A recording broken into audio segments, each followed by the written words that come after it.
Bishut Moray Berabotay. El tema del día de hoy que se publicó, la disonancia cognitiva en Mitzrayim.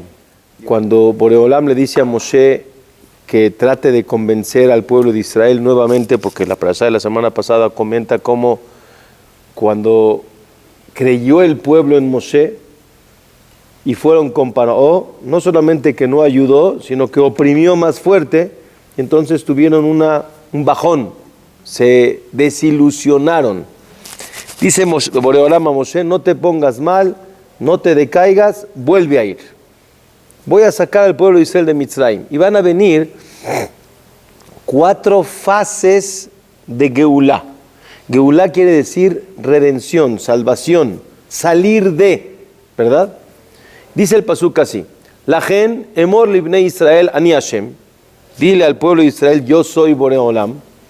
Cuando dice yo soy Boreolam, no quiere decir que dudaban de su existencia. La explicación de ani Hashem es que yo cumpliré con mi palabra que le di a Abraham, Isaac y Jacob, que les voy a entregar la tierra de Israel y van a salir de Mitzrayim. Yo tengo que cumplir con mi palabra, ani Hashem. Y lo voy a hacer de manera grandiosa, milagrosa, extraordinaria. Nada más confíen en mí. Emor libnei Israel ani Hashem. Behotzeti etchem mitachat tzivlot Mitzrayim. Los voy a sacar del trabajo de Mitzrayim, de lo que los oprimen a ustedes en Mitzrayim. Y aquí explican dónde fue esa parte de la salida de Mitzrayim. Aquí se ve que fue en 4 etapas, ¿sí? La primera fue Behotzeti etchem mitachat tzivlot Mitzrayim. Como todos conocemos, hubieron 10 plagas. La última plaga fue en el mes de Nisan. Nisan es el mes que salimos de Mitzrayim. Y una plaga al mes. Quiere decir que tengo que contar 9 meses atrás, sin contar Nisan, para entender qué fecha fue la que inició las plagas. Entonces, si yo me voy para atrás, voy a contar de atrás para adelante, de atrás para adelante. Nisan, Adar, Shevat, Tebet, Kislev, Heshvan, Tishre, Elul, Av, Tamuz. Quiere decir que empezaron las plagas en el mes de Tamuz, 10 meses antes de Nisan. Eran 3 semanas, gracias. Eran 3 semanas de plaga, de advertencia, repito, 3 semanas de advertencia que Moshe le advertía para va a venir la plaga. Paró no hacía caso, y la última semana del mes venía el golpe, la plaga, una semana completita. Aunque sobre esto hay varias opiniones en los Rishonim, pero estoy yendo como la opinión de Rashi.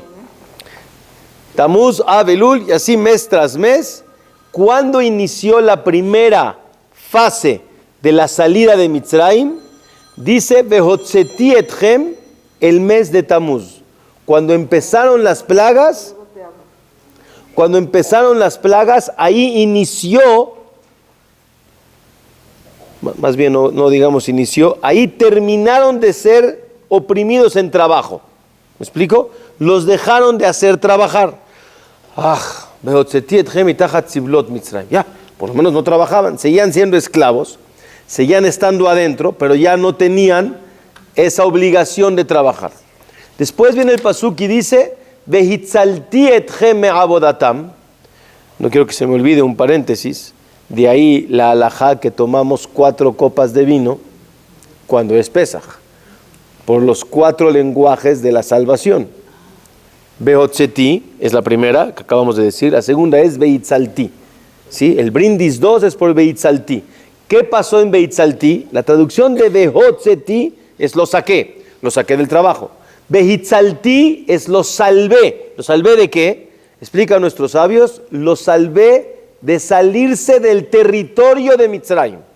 Entonces, ¿cuándo pasó la segunda fase de la salvación? Al final de las 10 plagas, el día que salimos de Mitzrayim. O sea que salimos de los territorios de Egipto, ¿verdad? Bueno, ya no trabajamos y Baruch Hashem estamos fuera, pero hay un miedo. ¿Y si me vuelven a perseguir? ¿Y si me van a volver a atrapar? ¿Me van a hacer regresar? Tienen un miedo. Viene la tercera, y dice, Begaalti etchem bizroa netuya, y los voy a salvar con un brazo extendido. Begaalti etchem bizroa netuya. Explican cuándo fue eso, la salvación, cuando todos los egipcios mueren en el Yam Suf, y en ese momento el mismo mar los escupe, perdón la expresión, muertos hacia afuera del mar, ya, porque ellos podrían pensar, a lo mejor salieron por otro lado vivos y me van a volver a perseguir. Vayosha Hashem vayom mahu et Israel miyad Mitzrayim.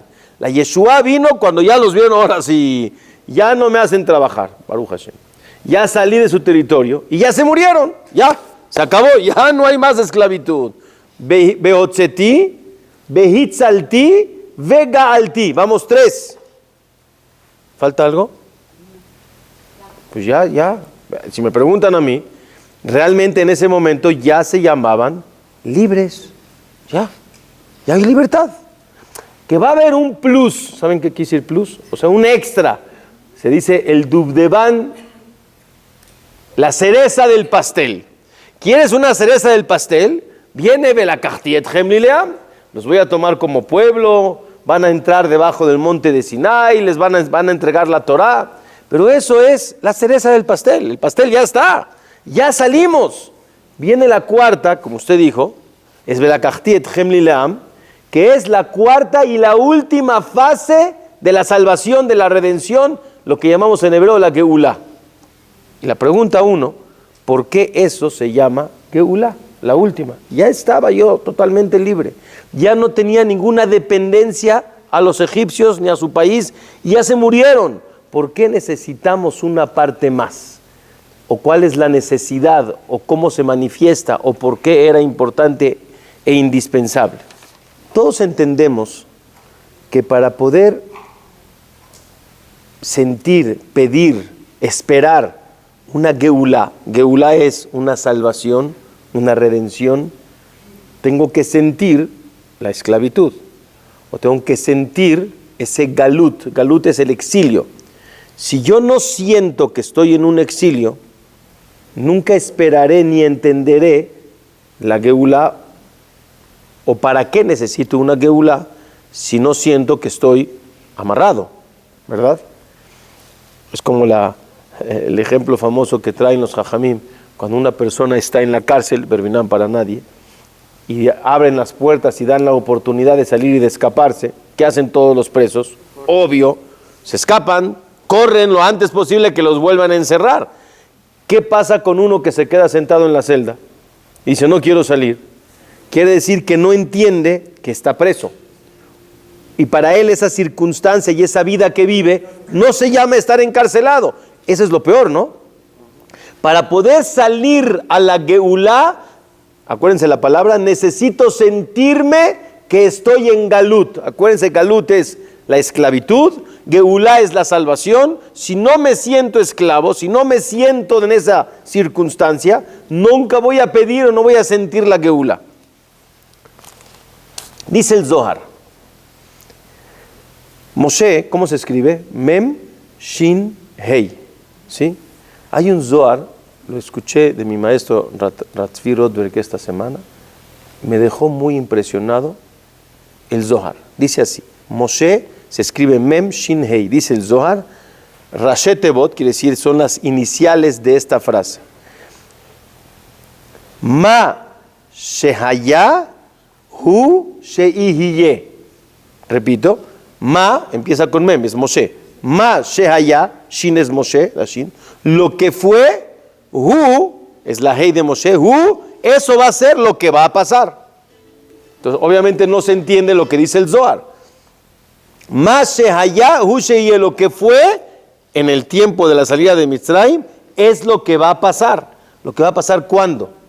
Dice el Zohar que cuando llegue Yemot HaMashiach, que todos estamos esperando Yemot HaMashiach, así como Moshe llevó la salida de Mitzrayim, así Moshe llevará la llegada a Israel en el Mashiach Tzidkenu. Ma Shehaya Hu Sheihiye. Como es, como fue, será. ¿Por medio de quién?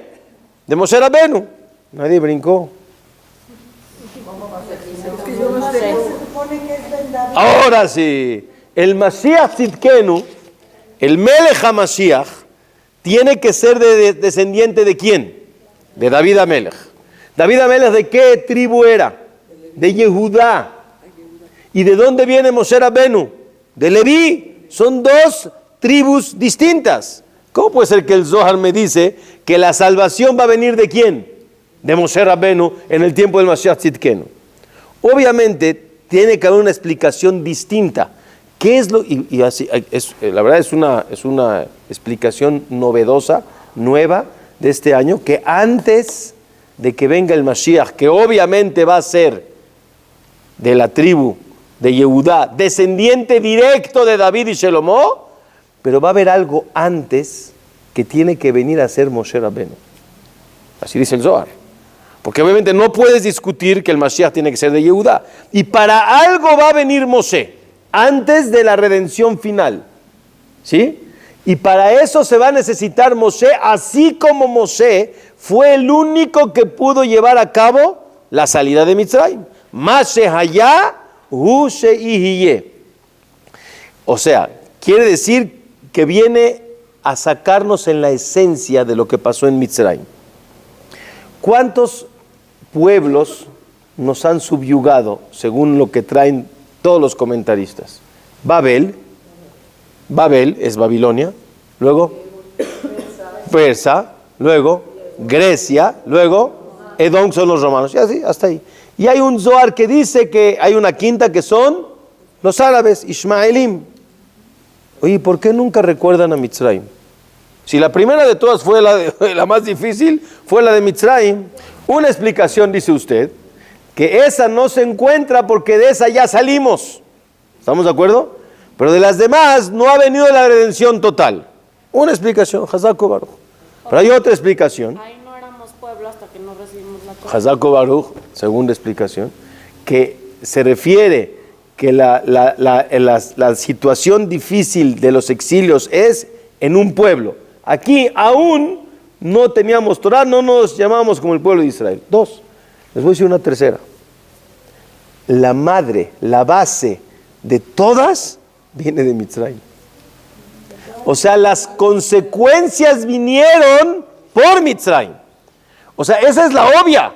Esa no te la tengo que recordar porque de ahí empezó y de ahí será la señal para la redención total después. Bezrat Hashem. Entonces, escuchen esto, qué interesante. Si cuando salimos de Mitzrayim, el pueblo de Israel estaba en una circunstancia de esclavitud y estaba en una circunstancia de galut, estamos esperando, Bezrat Hashem, que ya venga el Mashiach, ¿no? Estamos muy cerca, ojalá pronto, no sabemos fecha, pero ojalá pronto. Anima, amin, bemuná, shelema, que el Mashiach puede venir en cualquier día, en cualquier momento. Estamos en la misma circunstancia de antes de salir de Mitzrayim. ¿A qué me refiero a la misma circunstancia? Todos conocen, lo que les voy a decir hoy es totalmente novedoso, es una explicación increíble, que no contrapone a las anteriores, pero es algo novedoso que hay que saberlo. Hay tres cosas que los Yehudim, bueno, no Yehudim, pueblo de Israel, porque eran todas las tribus, todos los Israelim en Mitzrayim nunca cambiaron. Tres cosas. ¿Cuáles son? No cambiaban sus nombres, no cambiaban sus vestimentas y no cambiaban su idioma. Repito, sus vestimentas, sus nombres y su idioma. Quiere decir que todo el que iba en Mitzrayim iba caminando y veía a un Yehudí, lo podía definir y clasificar, porque habían tres cosas claras. Sus nombres eran únicos, su manera de conducirse hablando era exactamente la misma y sus ropas eran distintas. Entonces todos podían clasificar quién es un Yehudí. ¿Están de acuerdo? Eso todos lo conocemos. Por eso, ahí voy, no he llegado hoy, dame chance. Vamos a ver cómo era en Mitzrayim y cómo es hoy. Ahí voy.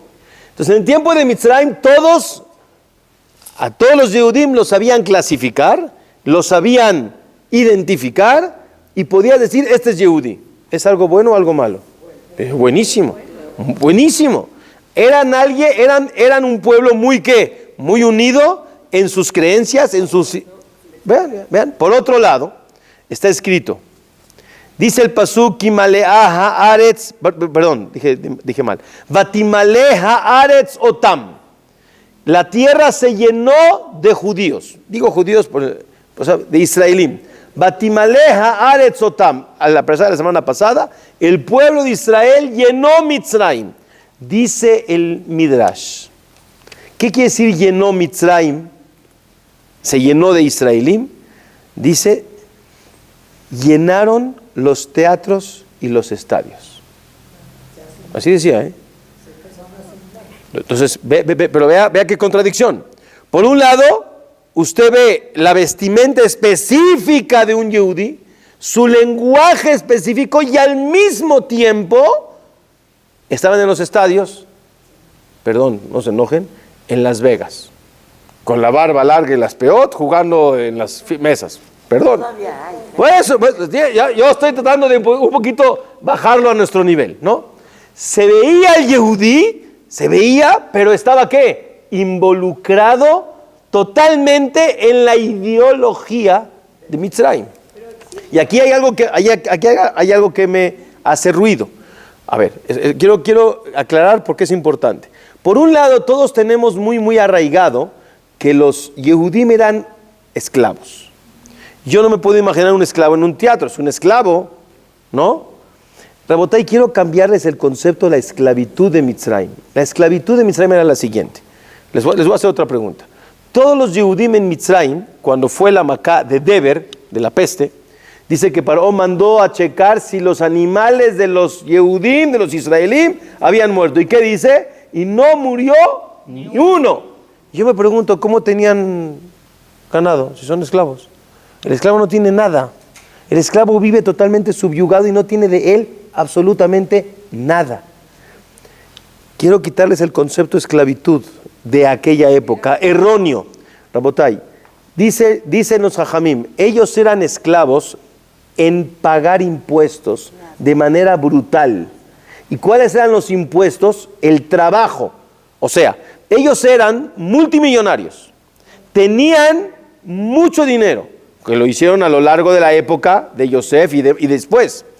Y mashallah, fueron muy pudientes, tenían propiedades, dinero, todo. Pero Paró dijo en un momento, necesito subyugarlos, quiere decir para que no se me volteen. ¿Quieres vivir en este país que en aquella época era la potencia mundial, atractiva, increíble, hermosa? Paga. Sí, claro, vamos a pagar impuestos. Pagaban impuestos que podían, claro, pagaban impuestos más caros que los mitzrim. Pasó en Alemania. Y pagaban, aparte de impuestos, dinero, pagaban en tiempo. Quiere decir que si a lo mejor yo trabajaba en mi negocio 4 horas, después me obligaban a trabajar en el negocio de Paró, en Pitom y en Ramsés, otras 4 horas. Y entonces les quedaba poco tiempo, pero vivían en Mitzrayim cómodamente, aparentemente, pero eran subyugados. Y así, por eso, y después, muy bien, y era parte de pagar un impuesto debido a que quieres vivir en Mitzrayim. Ya después no había manera de quitárselos. Pero la esclavitud no era que no tenían dinero. Por eso podían estar en teatros o en otras cosas. O sea, no era, es un midrash. Rabotay, aquí hay una contradicción. Quiero caminar y otras las escucho, perdón. Quiere decir que los Yehudim en Mitzrayim tenían por un lado una vestimenta, un idioma, nombres judíos, pero estaban totalmente asimilados en la ideología de Mitzrayim. Por otro lado dice, muy interesante, el pasuk dice que Boreolam sacó un goy mikerev goy. Otra vez, goy mikerev goy. ¿Qué quiere decir sacar un pueblo de otro pueblo? De adentro de otro pueblo. No sé si alguna vez escucharon, en una ocasión cuando estudiamos un poquito del tema del el kashrut de un animal, cuando nace o no nace, hay ocasiones que los veterinarios, cuando el animal no puede parear, ¿se dice? Parir, tienen que meter la mano adentro de la matriz de la hembra para poder sacar a ese cría, ¿sí? Porque no sale por algún motivo de problema, tienen que ayudarle de alguna manera para sacarlo. nosotros, así dice el Midrash, nosotros estábamos adentro del vientre de Mitzrayim. Y tuvo que meter Kaviahol Boram la mano para sacar y desprendernos de lo que estábamos asimilados a la ideología de Mitzrayim. Quiere decir, ahí voy. Muy bien. Pero otra vez, quiere decir que no es que no tenían tiempos, no es que había una esclavitud distinta. Aparte del tiempo que los obligaban y los impuestos caros que pagaban, había aquí una esclavitud espiritual, ideológica. Yo no quito que había una sensación de esclavitud, de que no tenían tiempo para ellos como hubieran querido, que dependían mucho del trabajo que tenían que hacerle al pueblo y demás. Sí es verdad, pero la esclavitud más profunda, ¿dónde era? En el concepto de la ideología y como estaban arraigados en Mitzrayim. Dice, por ejemplo, pueden imaginarse Yehudim vestidos de Yehudim, con barba larga, con kipá, con lo que ustedes quieran, sus nombres iguales, su manera de hablar igual, y no tenían Brit Milá. ¿Cómo no tenían Brit Milá? Está escrito, ¿no?, que cuando salieron de Mitzrayim, como dice el pasuk, Damaich, mitboseset bedamaich, quiere decir, se perfumaron con 2 sangres. ¿Cuál 2? Era la sangre del animal que hicieron shehitá y lo pusieron en los marcos. No eran 2 sangres, esa era una. Dicen, hicieron, para poder hacer el korban, tenían que quitarse el brit milá, o sea, quitarse el harel. El brit milá tenían que hacer. Entonces había 2 sangres. Hasta ese momento no hicieron brit milá, ¿no? ¿Cómo? O sea, tenías una conducta superficial de una y tenías una actitud diferente, contradictoria. ¿Estamos de acuerdo? Esto, Rabotay, me llama la atención también, que había una revoltura totalmente en ellos. O sea, no tenían clara su identidad. Por un lado, ellos querían no desconectarse de su pasado, mi vestimenta, mi idioma, mis nombres, pero al mismo tiempo quiero estar justo como ellos y tapo, oculto algunas cosas, ¿verdad? Dice el Midrash, ellos tenían puestos políticos, llegaron a niveles elevados en el gobierno de Mitzrayim. ¿Y cómo iban vestidos? Con su saco largo, con su barba, con su nombre, pero estaban muy metidos ¿en la qué? En la política y en el tema de qué. Rabotay, una de las preguntas más grandes que yo no puedo contestarme hasta este momento, no podía contestarme. Todos acaban de decir que cuando salieron de Mitzrayim, dice el pasuk, Bahamushim alu bene Israel meres Mitzrayim. ¿Qué es Bahamushim? Una explicación, armados, Rashi, ¿no? Por si vienen guerras. Bahamushim, como usted dice, de la son Homesh. Homesh quiere decir una quinta parte. O sea, si usted agarraba 5 Israelim, de esos 5, nada más quería salir ¿quién? 1. No entiendo. Si una persona está esclavizado y está viviendo con sufrimiento y está con situaciones de que ya no puede, ¿por qué no te vas a salir? ¿Por qué te quieres quedar sentado en la casa cuando te abren la puerta? No, yo no entiendo. ¿Por qué no quisieron salir? ¿Qué pasó con ellos? Déjenlo a un lado. Pero al final de cuentas no querían salir. Yo no me explico. ¿Por qué no querían? Se dan cuenta que entonces había algo que los arraigaba a ese lugar. Ahora vean. Pero no, es que quiero quitarles el concepto de nación, esclavos. ¿De qué tipo? Ellos seguían siendo ricos, ellos seguían siendo pudientes, pero tenían arraigada la ideología y la conducta y los principios que vivían en Mitzrayim. ¿Qué es la disonancia cognitiva? Explico. El término disonancia cognitiva se utiliza para describir el malestar mental que resulta de mantener 2 creencias, 2 valores o actitudes contradictorias. Vean qué increíble. No es de ahorita, esto es del tiempo de Moshe. repito otra vez, describir el malestar. Hay gente que se siente incómodo. Quiero algo, pero me jala la otra. El ejemplo famoso. Todos saben que fumar es peligroso, pero de todos modos hay gente que fuma y sabe que está mal. ¿Y qué tiene que hacer? ¿Qué hace para poder lidiar, perdón la palabra, con esa contradicción mental? Dice, entendamos juntos, las personas tienden a buscar la coherencia en sus actitudes y percepciones. Yo quiero que me vean coherente, ni modo que diga una cosa y haga otra, ¿no? Entonces, por lo que ese conflicto provoca sentimientos de malestar o incomodidad. Esta incoherencia entre lo que la gente cree y cómo se comporta motiva a las personas a realizar acciones que ayuden a minimizar los sentimientos de malestar. A ver. Se vestían como Yehudim para no sentirme tan peor que dejé mi antecesor. Seguía llamándome con el mismo nombre para no sentirme en malestar, porque yo sé que no me puedo desprender de mi pasado, de mi sabot, Abraham, Isaac y Jacob. Sé que en algún momento voy a llegar a Israel, pero Misraim está muy tentador. Las cosas me llaman mucho la atención, pero ¿cómo hago para que, ya, dejé todo, me siento mal? Porque tengo una contradicción en mí.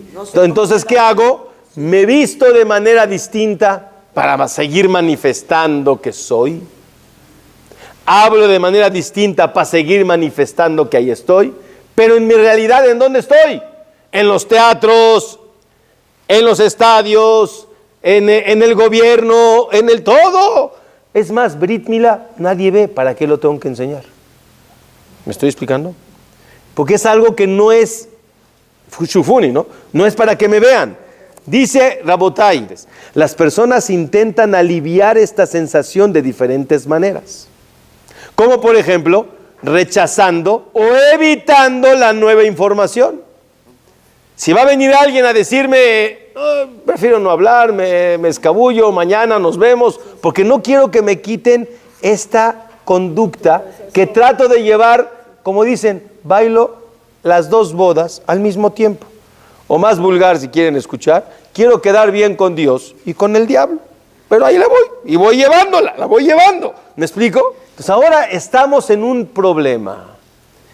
Todos los Yehudim, todos, de 5-5, si les preguntas, ¿te quieres ir a Eretz Israel? No, ¿para qué? Mitzrayim, quiero que entendamos, Mitzrayim es como hoy en día decir un país rico, un país de primer mundo, adaptados, acomodado, dinero, propiedades, viajes, todo. Pues todo. ¿Para qué me tengo que mover de aquí? No necesito moverme. No me quiero ir. Rabotay, el problema más grande de Moshe, todos creemos que era Paró y que tiene que venir una vez y dos veces y convencerlo y tratar. Rabotay, no. Oigan, lo que dice el Midrash, dice hay un pasuk en Yeshaya, vean aquí lo puse, dice el pasuk en Yeshaya, Makale Mitzrayim, más bien Hikale Mitzrayim, Ripale Israel. Cada Macapa Mitzrayim, que era obviamente para haceros entender que el pueblo de Israel ya llegó su momento de salir, era una curación para los mismos Yehudim que no querían salir, y necesito curarte, necesito explicarte. Moshe era el único que podía llevar esa explicación de mantener firme la ideología. Estás en el exilio, no estás en la Geulá. ¿Me están entendiendo qué hermoso? No estás en una situación cómoda, así crees tú. Pero quiero hacerte entender que lo mejor es que lleguemos a Eretz Israel. Hoy, aunque se ve muy bonito, se cree muy bonito, pero no es la verdad. Y les voy a explicar dónde inició esto. Todos saben que cuando llegó a Kadosh Baruj Hu y le dice a Moshe, vas a llevar al pueblo de Israel a sacarlos de Mitzrayim, y vas a llevar una señal de varias. La primera señal, ¿cuál fue? Que la varita, la famosa varita mágica, era nomás una, se iba a convertir ¿en qué? En serpiente. En serpiente. Y la pregunta, ¿para qué serpiente? Rashi Akadosh dice que como Moshe habló mal del pueblo de Israel, no me van a creer. Ahora sí entienden por qué Moshe todo el tiempo decía, no me van a creer. ¿Por qué que quieran salir? Moshe sabía quiénes eran en ese momento. Obviamente había la esencia positiva, había que sacarla. Como hablaste, la Shonara, el Nahash, la víbora, la serpiente, representa el Shonara. Viene Rabotay, explicación 2. ¿Dónde conocimos por primera vez a la víbora? Con Javá, Adán y Javá. ¿Qué le hizo a Javá? Le dice, mira qué bonito árbol, mira qué sabroso fruto, mira qué interesante, mira qué vale la pena. Y empezó a meterla a Javá en el mundo de la imaginación y de la fantasía. Y empezó a hacerlas, a salirse, o sea, la sacó a Javá de la realidad, que de eso hablamos ayer. La realidad y la fantasía. La persona en ese momento entró, Javá, Adán, en una fantasía. Si lo comes te va a ir bien, si lo comes vas a ser como Dios, mira qué atractivo, mira qué sabroso, mira cómo vale la pena. Y todo eso era una ¿qué? Un chantaje, una imaginación que hacía creer que donde estaban y lo que estaban haciendo era lo correcto. Viene Moshe Rabenu al pueblo de Israel, primer mensaje le da al pueblo: estás viviendo en una fantasía, estás viviendo en una imaginación, crees que en donde estás bien, dame la oportunidad de demostrarte que estás en una fantasía, que no vives una realidad, que realmente estás viviendo en un lugar equivocado. Pero ¿cuántos logró convencer? De cada 5 a 1. El pueblo de Israel es difícil a veces de convencer. De cada 5, nada más logró convencer a 1. Rabotay,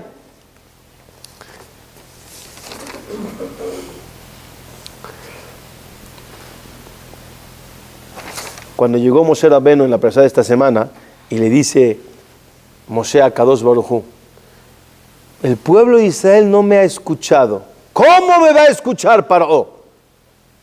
Esa es una pregunta. Paró es una persona que no está subyugada, es una persona que está en sus cabales, no es un esclavo.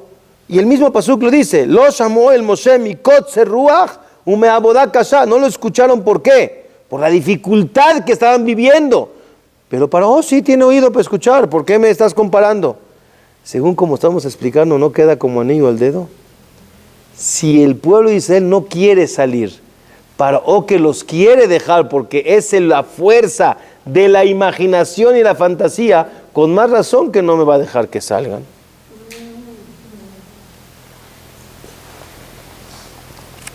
Esta contradicción se llama disonancia cognitiva. ¿Cómo se arregla esto? ¿Cómo es la manera de arreglar? Ustedes pueden ver en internet, si quieren entrar a ver la manera en cómo se quita la disonancia cognitiva, o cómo se enfrenta, dice aquí, cómo afrontar la disonancia cognitiva. Escuchen qué increíble, ¿eh? Todo está en la Torah Kedoshá. No necesitamos a Rabbi Google. Bueno, los doctores de hoy, en 1957 creo que, ¿no, doctora Tere? Creo que fue en 1957, ¿no? Cuando el doctor, se me olvidó el nombre, Frank, no me acuerdo cómo se llama, que reveló este concepto. Dice, añadiendo más creencias de apoyo que superen las creencias disonantes. Quiere decir, tú sabes que este es el camino correcto, pero este me llama la atención. Tienes que reforzar las creencias que tú sabes que son las correctas para que automáticamente las que no te convienen pero te jalan se puedan caer. ¿Qué hizo Moshe Rabenu? empezó a enseñarles, miren cómo Boreolam los va a cuidar a ustedes y los va a enaltecer, y a los mitzrim los va a empezar a tirar, va a empezar a elevar tu ropa, tu nombre, tu idioma. Tienes, sí, una parte hermosa en la cual quieres no desprenderte de ella. Para eso tengo que levantar esa misma creencia que tú tienes. Moshe Rabbenu les estaba demostrando a ellos la realidad de su exilio para que entiendan que necesitan ser sacados de ahí. Y mientras no lo entiendan, no lo van a lograr. No van a lograr entender, y por eso no querían salir. Ahora vean qué hermoso. ¿Por qué dijimos que son 4 lenguajes de salvación y el cuarto era aparentemente la cereza del pastel? No. Yo necesito sacarte del trabajo. Necesito sacarte del territorio. Necesito ver que tus enemigos se murieron. Pero necesito elevarte al nivel más alto de que veas el prestigio que tienes y la grandeza que tienes en tu alma, que es cuando recibiste la Torah, para que entiendas que ahí no te conviene seguir, porque aunque estemos afuera de Mitzrayim, mi cabeza puede estar pensando en Mitzrayim. ¿Me expliqué? Exacto. Yo me recuerdo, cuando yo me fui a Israel, yo me fui muy chico, estuve en Eretz Israel, yo regresé una vez después de 2 años, 7 meses. No había posición económica para regresar. Y vine a la boda de mi hermano, me volví a regresar otros 2 años y pico. Estuve en total, Fernando, 5 años en Israel. Pero pregúntenme si mi cabeza estaba en Israel o en México. O sea, a mí me gustaban los chilaquiles, me gustaba Israel, sí. A mí la vida, Baruch Hashem, Boreolam me dio ese regalo de conocer a grandes personajes en Eretz Israel, a entender lo que es la ideología de Torah, a entender lo que es ser un Yehudí kasher, a entender qué es crecer en Torah. Todo eso me dio Israel. Pero decir que me gusta, o sea, me refiero, lo que tienes arraigado de México, que te gusta el sistema mexicano y la comida, o sea, ¿qué era lo más bonito? Que me invitara un mexicano a que me dé ¿qué? Hipe, o a que me dé tortillas si es que tenía. ¿Qué? Pero ¿por qué no me quitaba eso? ¿Saben por qué no? Porque no quería. Porque yo no quería desprenderme, aunque esté en otro país.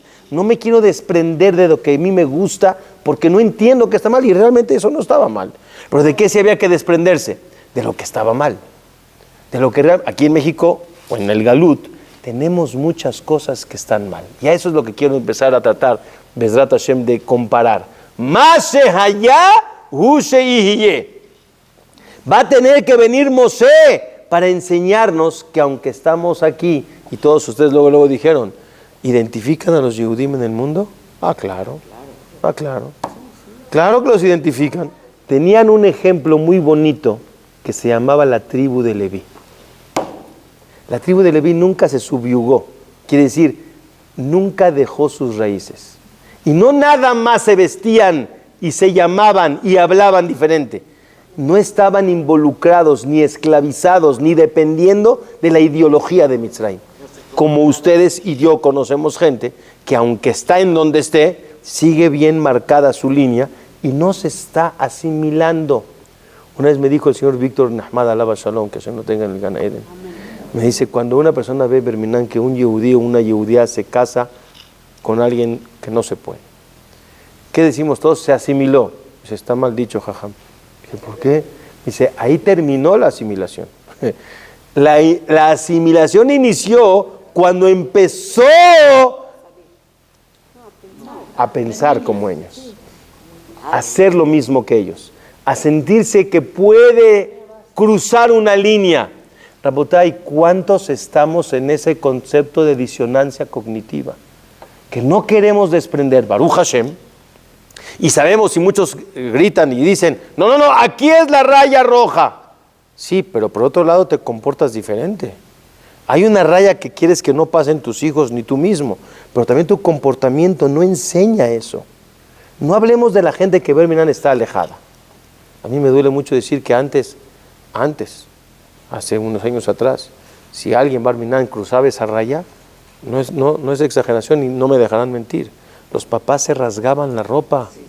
Se rasgaban la ropa. Era una tragedia. Verminan como si, Verminan, no quiero ni decir como si Verminan, se rasgaban la ropa. Hoy en día muchas personas dicen, pues ni modo, lo acepto, ya pasó. ¿Qué quieres que haga? La verdad, estamos cruzando más, o sea, nos estamos yendo más al otro lado. Pero lo que voy es a filo que no pase. Y estamos dentro de una comunidad Belía y Nará, que Hashem nos las cuida y podamos crecer. Pero primero hay que comprender que estamos viviendo una disonancia cognitiva. Y que todos nosotros, muchos o la mayoría, estamos jugando dos papeles.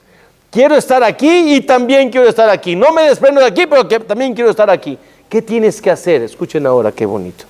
Dice, Moshe ya hizo lo suyo. Moshe nos ayudó y nos enseñó y nos transmitió. Ahora, ¿cómo yo me libero de esta situación? ¿Cómo puedo saltar? Dice el pasuk aquí, estamos viendo cuando nos va a sacar de Mitzrayim, Behotzeti etchem mitachat siblot Mitzrayim. ¿Qué es siblot Mitzrayim? Siblot es el yugo, la dificultad, la opresión se dice, nos oprimían. Eso es la explicación peshuta. Dice uno de los Jajamim Hasidim de Gur, el Sfat Emet, una explicación muy bonita. Siblot viene de la Shon Sablanut. ¿Saben qué es Sablanut? Paciencia. Yo escuché de Rav Shalom Shvadron, para entender esto, Rav Shalom Shvadron Zecher Tzadik Libraja decía que había una persona que estudiaba Mesilat Yesharim y Orjot Tzadikim. Dice, ¿qué te quedó del Mesilat Yesharim que te dice que hay que cambiar, que hay que ser mejor, que hay que crecer, que hay que... Dice, yo la matime a Mesilat Yesharim, yo aprendí de él, Sheyesh li sablanut, tengo paciencia para cambiar. Mañana,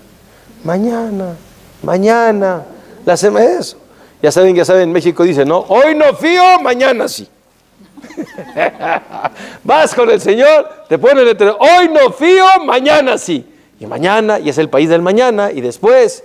Y la botella, así estamos nosotros en esta circunstancia, que todo el tiempo que decimos, mañana, dice, deja de ser tan paciente, empieza a desesperarte, no puedo mantenerme en esa postura, tengo que tener una identidad, ¿quién eres? En algún momento, hace un tiempo atrás, ¿sí se acuerdan que se abrió la escuela de Or HaHaim? ¿Sí? Había gente que decía, ¿qué es Or HaHaim? Dice, no es Yeshiva y no es Magen David. Decían Yeshiva Light. Pues, bueno, uno decía, no es Yeshiva y no es Magen David. Entonces, ¿qué eres? Ni aquí ni acá. Entonces, ¿quién soy? No se puede. Es como si yo le digo, yo tengo 3 hijos. Le digo a uno, al de en medio, digo, mira, tú no eres Reubén y no eres Shimón. Bueno, pues, ¿quién soy? ¿Qué? Porque no soy este y no soy este, entonces, ¿qué soy? Tienes que definir quién eres. ¿Cuáles son tus principios? No dejan así. ¿Cuáles son tus principios? ¿Cuál es tu ideal? ¿Hacia dónde quieres llegar? Hasta que llegó uno de los directores y dijo, muy bonito, Torah im derech eretz. Y no es un momento para explicar el concepto, pero por lo menos dame una definición, ¿quién eres? La botella, ¿alguno de nosotros tiene bien definido quién soy? Me refiero a no jugar la disonancia cognitiva. ¿Quién eres? Me contaron ayer una historia fascinante. Una persona, lo aleno, tuvo que, su hijo o su hija, no sé, una operación del corazón. La operación del corazón duraba 6 horas, pero es mucho tiempo, 6 horas. Entonces, 3 horas, hacen un como break de, no sé, media hora, 1 hora, para que descansen. No sé cómo mantienen al enfermo de mientras en el quirófano, no sé. Y después otras 3 horas. Acabando las 3 horas salen con los papás. Me contó el papá de la hija. Acabando en Estados Unidos fue la operación. Acabando las 3 horas, dice ¿cómo se llama? El papá les salieron a avisarle, Baruch Hashem, Belía y Nará, vamos muy bien. Falta la segunda parte, pero Besat Hashem, vamos muy bien. Gracias. Ya en el Inter, el papá le dice a su esposa, dice, ya no puedo, tengo 3 horas leyendo Teilim, voy a caminar, no sé. Camina y en un cuarto, con un vidrio, se encuentra al doctor que estaba operando a su hija. Obviamente no le iba a molestar, estaba en su descanso, pero le dio curiosidad qué estaba haciendo. Él dijo, así me dijo el papá, dice, seguro estaba viendo una película o algo así, relajándose, un relax. Estaba el vidrio, o sea, no estaba con la cortina, observa, estaba estudiando Gemara. Era un doctor yehudí Estaba estudiando Gemara. Después le preguntó, ¿qué estaba estudiando? El DAF del día. El DAF del día. Quería estudiar su DAF. Me dice, qué impresionante. Puede ser doctor, de los más importantes del mundo, porque era un doctor muy bueno del corazón, pero tiene sus ideales claros y su DAF del día lo tiene que estudiar. No tiene que ver en dónde estés. No tiene que ver qué seas, si eres doctor, abogado, arquitecto, comerciante, pero tienes que ser un yehudí. Eso es Torah Inderejeretz, unas para explicar. Dice, yehudí eres en donde estés, aunque trabajes, no tiene que ver, aunque no seas abrej, no seas un jajam, tienes que tener Torah, tienes que tener principios, valores claros hacia dónde voy. Y a veces jugamos dos papeles. Rabotay, ese es el concepto, tristemente, que se vivió en Mitzrayim, y con todo y todo, de 5, 4 no se convencieron, no se puede creer.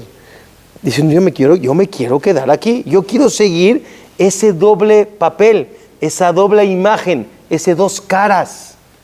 Rabotay, cada año vamos a vivir Pesaj y vamos a salir de Mitzrayim.